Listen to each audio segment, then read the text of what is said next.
Starting with you Rizwan रज़ी साहब, बड़ा अजीब सा लग रहा है। अता तारड़ साहब कह रहे हैं कि पेशरफ्त हो रही है।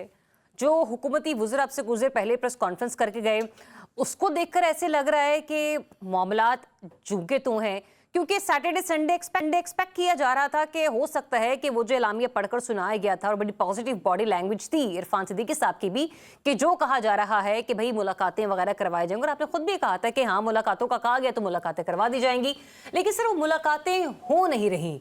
तो दोनों फ़रीक़ैन की संजीदगी या गैर संजीदगी पर सवालिया निशान उठाया जा सकता है, या किसी एक फरीक की आपको लग रहा है कि संजीदगी इन मुज़ाकरात में उतनी बेहतर अंदाज में हमें नज़र नहीं आ रही?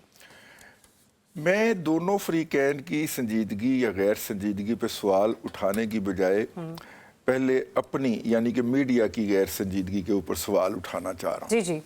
और वो ये है कि दोनों फ़रीक़ैन 2 दफ़ा बैठे और दोनों दफ़ा उन्होंने बाहर निकल के जो गुफ्तगू की है वो पॉजिटिव गुफ्तगू थी, और जितनी भी नेगेटिविटी है वो उस गुफ्तगू के यानी कि उनकी मीटिंग के बाद जितना टाइम बढ़ता जाता है, लिंगर ऑन होता जाता है, हाँ। उतनी ज्यादा उसके अंदर नेगेटिविटी, स्पेकुलेशन, तवक्कुआत और तवक्कुआत का पूरा ना होना आता चला जाता है। ठीक है, क्योंकि मीडिया भी 24/7 मॉन्स्टर तो है, उसको हर वक्त चलने के लिए कोई ना कोई मसाला और चाट मसाला तो चाहिए।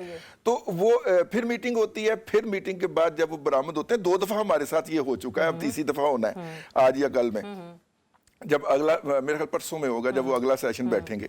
तो इसलिए कहने का मतलब ये है कि कुछ ज़ेब दास्तान की भी चीज़ें हैं, लेकिन अगर हम पिछले 2 रोज में 2 जो ट्वीट्स आई हैं बानी की जेल से, ज़ाहिर है कि उन्होंने कभी अपने ट्विटर हैंडल को डिसोन नहीं किया, ठीक है, और उसके अंदर जो जुबान है उसमें हमें बानी जो है या उनके अंदर जो बयानियां हैं या उसके अंदर जो इल्जामात की फहरिस्त है। मैं चाहूंगी कि वो 2 ट्वीट्स इनका आप हवाला दे रहे हैं, थोड़ा सा बैकग्राउंड भी बताएं, क्योंकि बहुत सारी ट्वीट्स उनके अकाउंट से आती रहती हैं। हाँ, उसमें ना उन्होंने वो 71 से वो वाला बयानिया भी दोहरा दिया उसके अंदर, जिसके ऊपर पहले बहुत ज्यादा एहतजाज हुआ था या तनकीद हुई थी।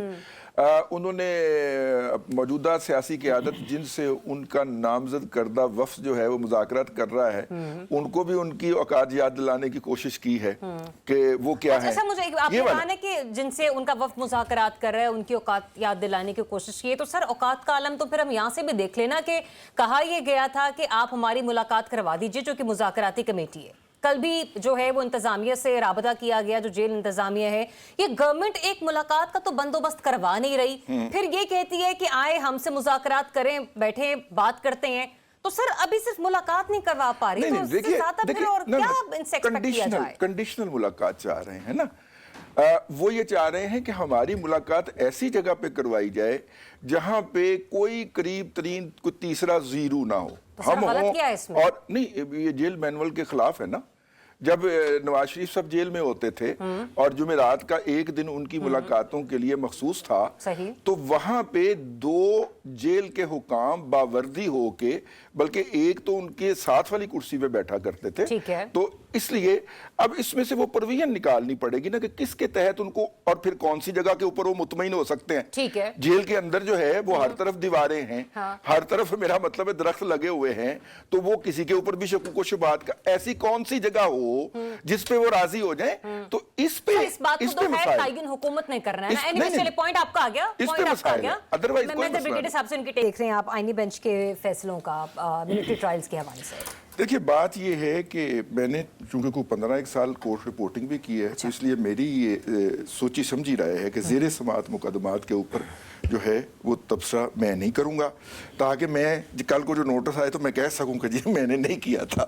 लेकिन कितनों को नोटिस आ गए, ये बताया जा सकता है कि 22 का फैसला 6 को नहीं आंदा नोटिस, सिर्फ मैनू ही आंदा, 3 आए हो पे ने ते मैं चौथा नहीं वसूल करना। लेकिन 1-2 चीजें मैं रिकॉर्ड पे लाना चाह रहा हूँ, और उसमें से सबसे पहली बात यह है कि हाईकोर्ट रिपोर्टिंग के दौरान ये बात हमने जजेस से चैम्बर में बैठ के सीखी कि अगर किसी को रिलीफ देना हो तो वो ये वाला फैसला होता है, मतलब कि बहुत जल्दी लिखा जाता है। लेकिन जब किसी को पेनलाइज करना हो, सजा देनी हो, तो उसके लिए फिर जज को आर्गूमेंट को कानून के साथ वीव करना पड़ता है, और वहां से फिर रिजल्ट ड्राइव करके अपना जो उसकी सजा होती है उसको करना पड़ता है। जो आपने बात की ना, 1 मिनट रज़ी साहब, आपने कहा ना कि जब सजा देनी हो किसी को को वो करना हो, मेरी बात पूरी हो, डिसाइड जी मेरी बात पूरी हो जाने दे ना।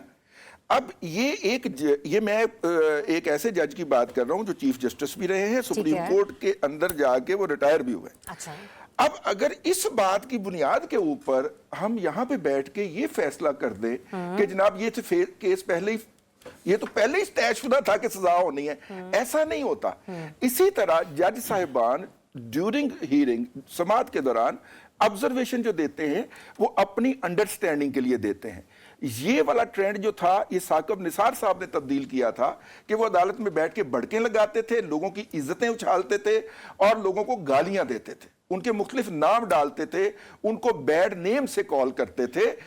इसलिए अदरवाइज नहीं, उन्होंने नहीं किसी को कहा, लेकिन अदरवाइज जो है आप बैलेंस ना करें। तीसरी बात जो आपने नहीं कर रही हूं, मैं तो तीसरी बात ये है कि आर्मी चीफ जो है वो सहाफी नहीं है कि उन्हें बैलेंस करना पड़े, वो आर्मी चीफ है। अदारों की नीयत नहीं होती, अदारों की पॉलिसी होती है जो वो डिक्लेयर करके उसके ऊपर अमल कर रहे होते हैं। या हम जैसे जो सामीन होते हैं या जो नाजरीन होते हैं वो अदारों की मुख्तलिफ पॉलिसीज या हरकत सकरात से अंदाजा लगाने की कोशिश करते हैं कि अदारा इस मौजू पे ये कर रहा है और ये है कौमी मफाद और इसके लिमिट्स के अंदर हमें अपनी सहाफत को लेके चलना है। तो मैं भी यही अर्ज कर रही थी कि जो कौमी मफाद में लिए गए फैसले हैं, हाँ। अगर वो वक्त गुजरते बर वक्त अंदाज में ले लिए जाएं तो शायद आज मैं या अनवर रजा बैठकर ये गुफ्तगू ना फरमा रहे होते।